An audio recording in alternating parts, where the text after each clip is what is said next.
Hi and welcome to the channel. If you're in the market for a small electric SUV, you've come to the right spot. Today I have the Mercedes-Benz EQB 300 4MATIC for review. We partnered with Mercedes-Benz of Birmingham and they graciously gave us this car for the day so that we can do a real-world review for you to see if this small electric SUV stacks up to the competition. Stay tuned, let's go for a ride.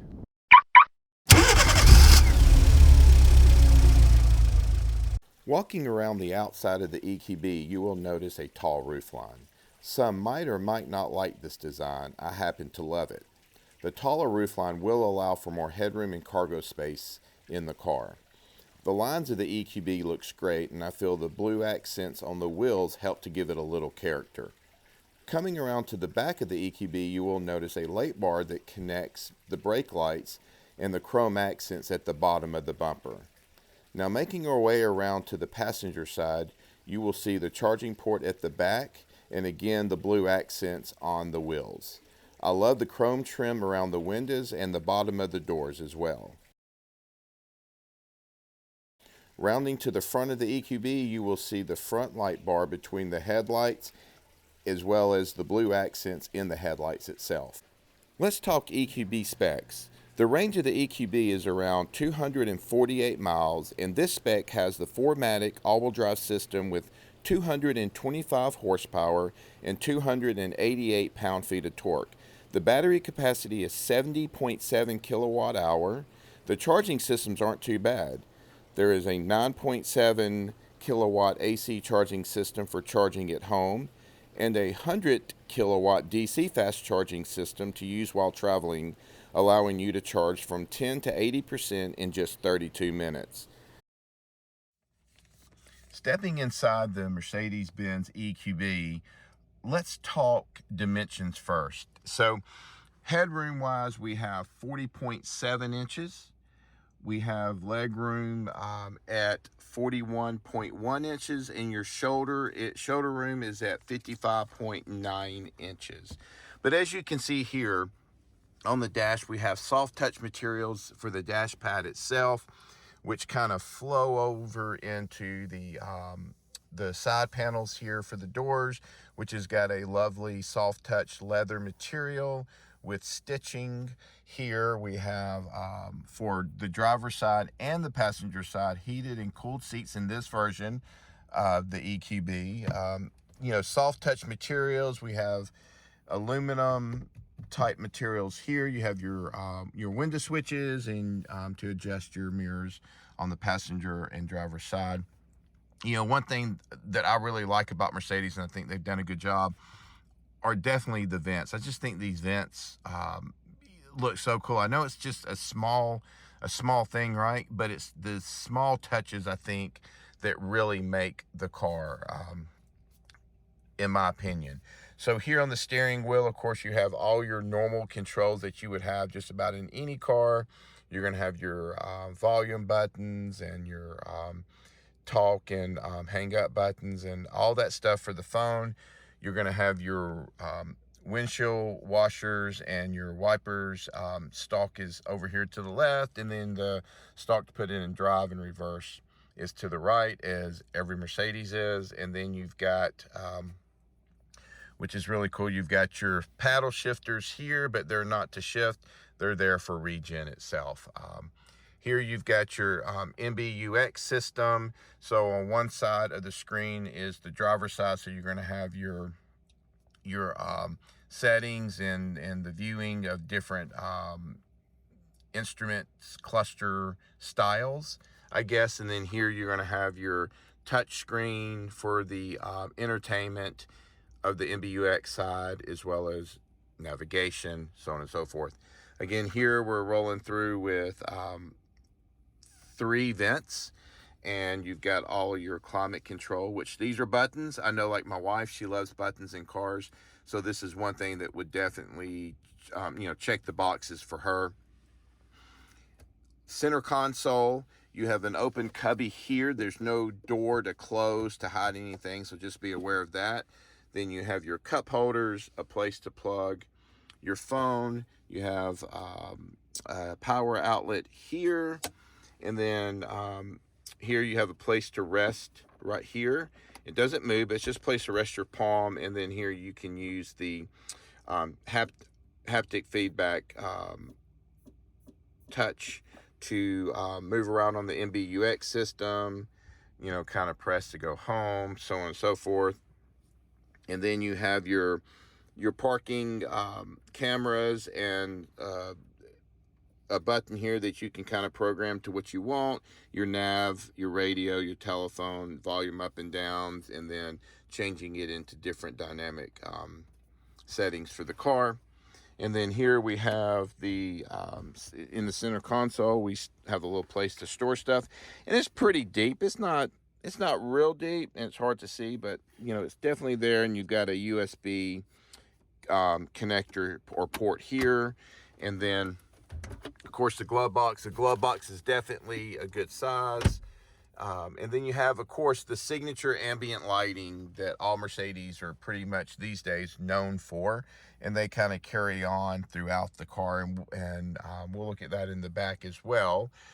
This version does not have a sunroof, but you do have, you know, some of your center console or center roof area here. You've got, you know, your lights and your SOS button and your Connect Me to call Mercedes if you need to. So why don't we step in the back and check out the leg room, shoulder room, height, headroom, everything in the back. And welcome to the second row of the EQB.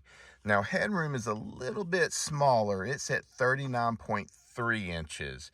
And the reason why is the EQB shares the same platform as its gas counterpart, the GLB. So you have this little riser here, right here, and this is the reason why this riser is here is because they've got to fit the batteries in somewhere in this car. This car wasn't purposely built as a electric vehicle, so they have to raise these seats to get the batteries in there. And then you've got a small little hump here, like you would have in the gas counterpart as well. But it's not that big, so it's not too bad.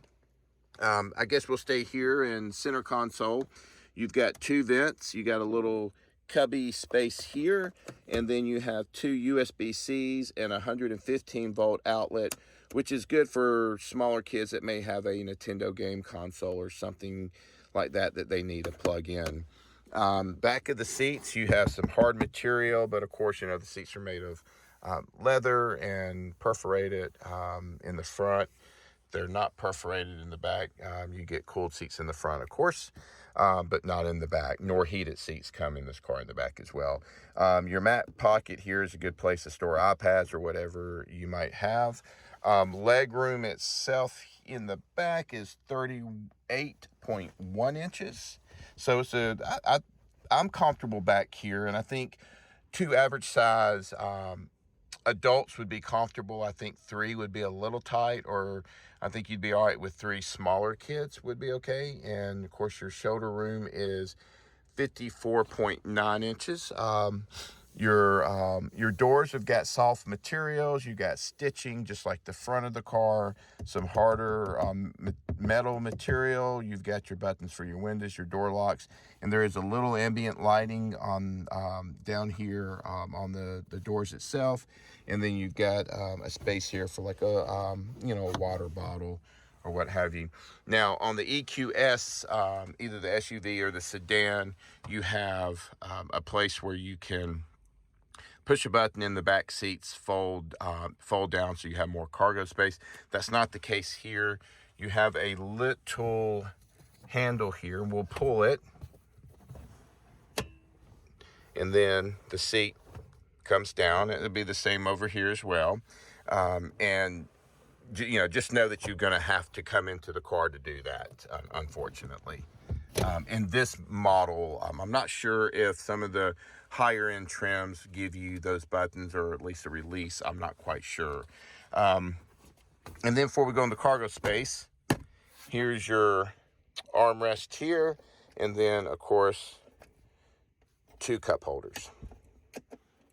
So let's mosey on back to the cargo area, and let's see what kind of space we have there. Opening the rear cargo area, you're greeted to 22 to 62 cubic feet of cargo space per Mercedes website.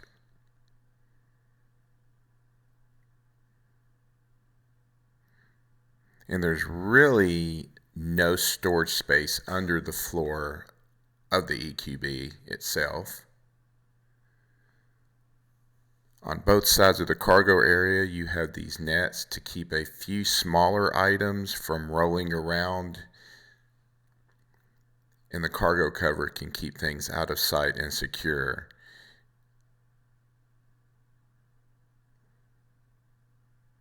And this is what it looks like with the rear seats folded down. Now let's go for a ride. All right, so we have looked under the hood. We have been in the interior of the car. Now the last part of this review is we're gonna go drive the EQB. Thought we would go through back roads and then hit the interstate and then wrap up on the interstate on the review itself and give you my opinion of the Mercedes-Benz EQB 300 4MATIC. So we'll get this going and we'll get the car started and get into drive. Now, this car is not on air suspension, so it's going to have your standard springs and shocks. But just driving it around for a while, you know, it's really a comfortable car. I have a Genesis GV60 electric SUV, and I think that it rides really pretty comparable to this. This may be a little bit smoother. But it is a Mercedes, so you know they definitely focus on comfort and ride quality itself.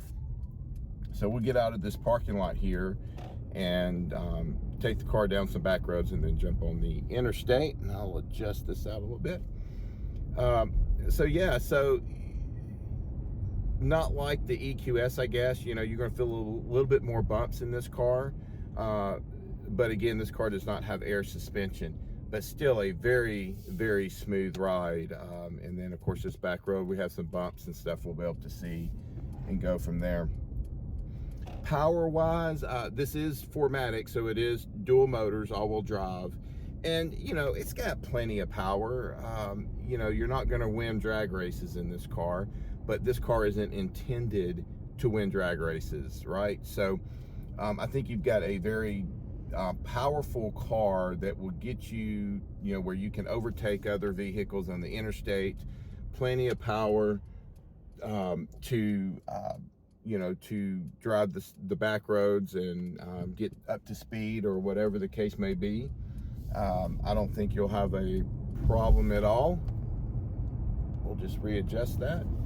And so yeah, so I think, you know, I think power wise is good. I think the brakes to me, I think feel a little bit more firmer than the EQS, and I'm not sure why. The EQS felt a little spongy depending on the setting. So like if I go into full regen mode on this car, almost like a one pedal driving, it seems like the brakes are not bad at all. I mean, they're less spongy, if that makes sense, than the GLS, but maybe the GLS was made, you know, just a more smoother vehicle, right? Now, getting back to the driving of the car, now there are some bumps here, and you definitely feel the bumps in this car. But again, it's very firm, but yet soft. So no rattles, no creaks, or anything. Of course, this car's got really, really low miles, but still very sound interior. Let's see if this has got dual pane glass. It does not have dual pane insulated glass, but it is really pretty quiet in the cabin. I'll let you listen to it and see what you think.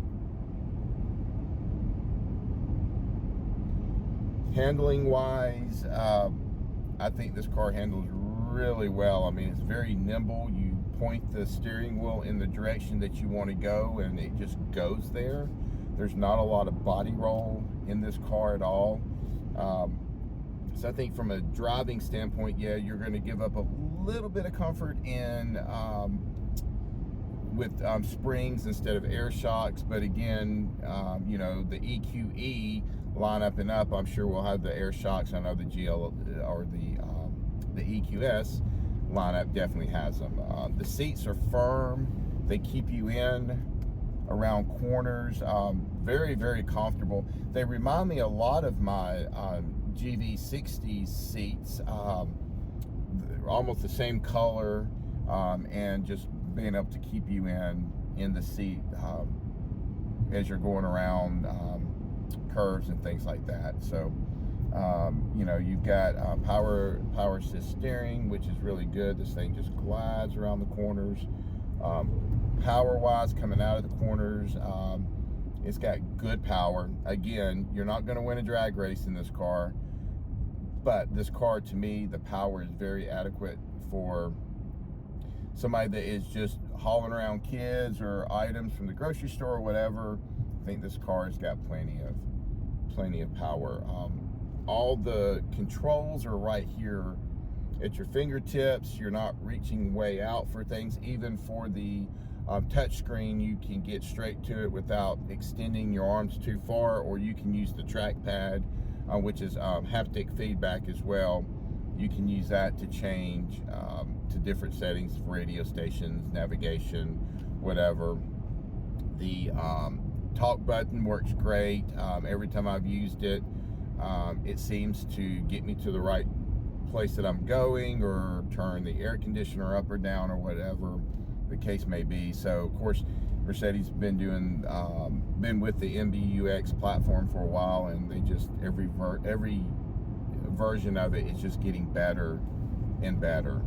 But overall, on the back roads of this, you know, in the EQB, it's really a very comfortable car to drive.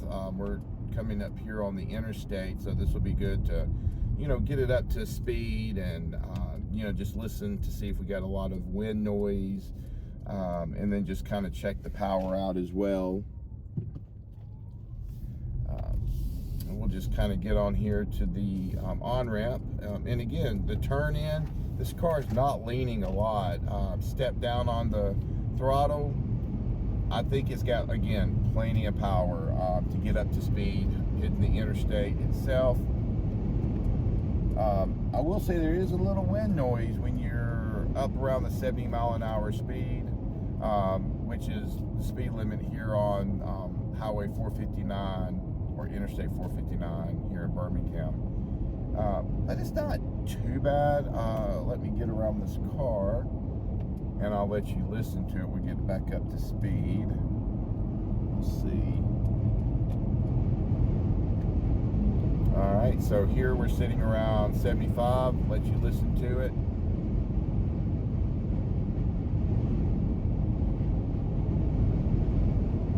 All right, we get moved off the fast lane and get back over here. So interstate driving is really comfortable, as well as the back roads.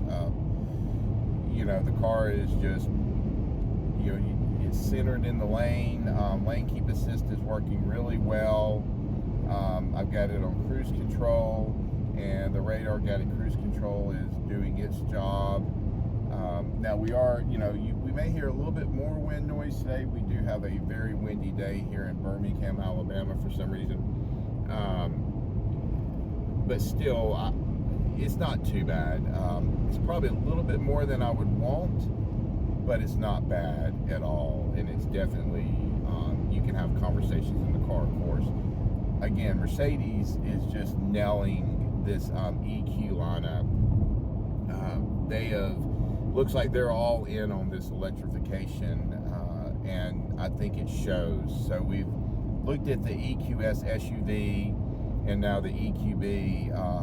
You know, I need to do a review for you guys on the EQS sedan, and then definitely when the EQE comes out, the sedan and the SUV, I want to drive that and do a good review.